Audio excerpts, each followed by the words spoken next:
այսօր հայտարարվեց ապրելու երկիր կուսակցության հետ, հա, համագործակցության հուշագրի մասին, կային այլ ուժեր, որոնց հետ այսպես քննարկումներ են գնում։ Այո, կան ուժեր, որոնց հետ քննարկումներ են գնում, որոնց մասին քննարկումների ավարտին հանրությանը մենք կտեղեկացնենք,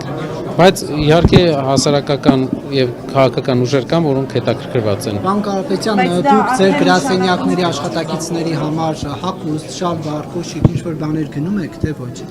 Դրա կարիքը չեմ կարծում, որ կա։ Պարզապես ձայնագրությունը, որ վերագրվում է ձեր ուժին, նշվում է, որ սպարտիվ կերպով են եկել, ես մեջ վերում եմ։ Դրա համար ասում էին պատշաճ թողներ կանան, դա ինչ խոսակցություններ կա նման բան ձեր մոտ, թե ոչ։ Քանի որ կոնտեքստը չեմ հասկանում, չեմ հասկացել ընդհանրապես ինչի մասին են խոսում իրենց հրապարակումների մեջ, այդ իսկ պատճառով չեմ կարող ճիշտ ստույգ տեղեկություն տալ, բայց մի բան պարզ է, որ իշխանությունը ամեն ինչ անելու է, որպեսզի ինչ-որ ձև անուն կպցնի մարդկանց մոտ, ինչ-որ ձև փորձի արատավորել ընդդիմադիրների ազնիվ պայքարը։ Իրենք մարդկանց կալանավորում են, իրենց մարդկանց տները մտնում են ամբողջությամբ ոտնատակ են տալիս, մարդկանց իրավունքները ժամերով փաստաբան փորձում են չթողել մարդկանց մոտ, ուրիշներին անուն են դնում, դա միշտ ոչ ժողովրդավար իշխանություններին հատուկ գործելավոճ է, որը ցավոք սկսել է որդեգրել մեր հայկական այսօրվա։ Կերծ են այդ ձայնագրությունները։ Ես կարծում եմ, որ Հայաստանում, եթե բոլորին ձայնագրեն, շատ մարդկանց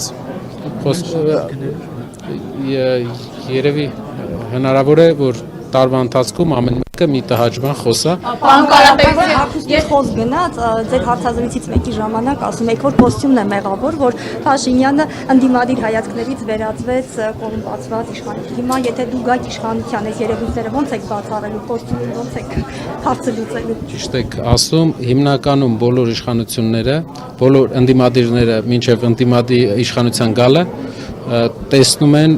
այն առաջնահերթությունը, ժողովրդավարության առաջնահերթությունը, հենց իշխանության են գալիս, մոռանում են այդ մասին, հագնում են իրենց նախորդների կոստյումը կամ իրենց համար նոր կոստյում են կարում, իշխանական կոստյում, սա հավաքական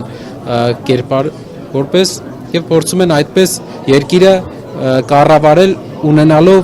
վատ վարկանիշ։ Այդ նույն ճանապարհով փորձում է գնալ այսօրվա իշխանությունը, սակայն չեմ կարծում, որ ժամանակները այդպիսին են։ Պարոն Կարապետյան, եթե ուժը նաև բանակցություններ էր վարում Լուսավոր Հայաստան կուսակցության հայազգային կոնգրեսի հետ, ամեն դեպքում քննարկումների մասին, թե ձեր ուժից էին հայտարարել, թե իրենք էին ակնարկում, որ որոշակի քննարկումներ կան, բայց ստեյցիան չստացվեց որևէ համագործակցություն, իրենք ասում են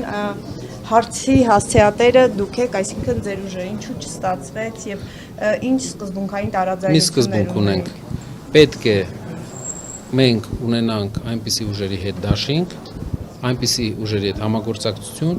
որոնք պատասխանատվություն չեն կրում այսքան ժամանակ Հայաստանում տեղի ունեցող իրադարձությունների համար։ Որևէ պատասխանատվություն նոր ուժերի հետ։ Չեմ ասում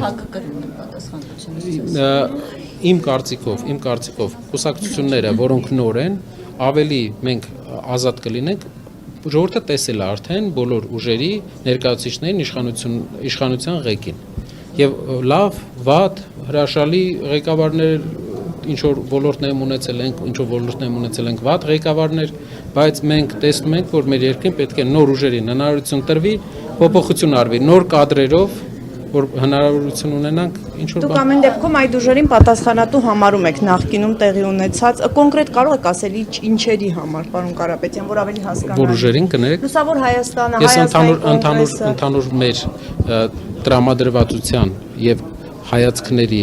կոմպլեքսը ձեզ ներկայացրեցի, թե ինչու ենք մենք գնում նոր ուժերի հետ, որոնք երբեք իշխանության չեն եղել, նոր ուժերի հետ համագործակցության։ Դա էր պատճառը, իսկ մեր ընդդիմադիր գործընկերներին որակում տալը ընդհանուր ընդդիմադիր պայքարին ոչ մի օգուտ չի տալու, մենք որակում որևէ չենք ուզում տանք, մենք բոլոր ընդդիմադիր մեր գործընկերներին հարգում ենք, հասկանում ենք, թե ինչքան բարդ է ընդդիմադիր լինել Հայաստանում, այն Հայաստանում, որը կառավարվում է շատ անհավասարակշիռ կառավարման համակարգով, բայց չի ուզենա իրենց մասին ինչ-որ բան ասել, բացի գովեստի խոսքերից, միայն կուզենամ ասել, որ մենք ուղղակի մեր տեսլականը նոր ուժն է։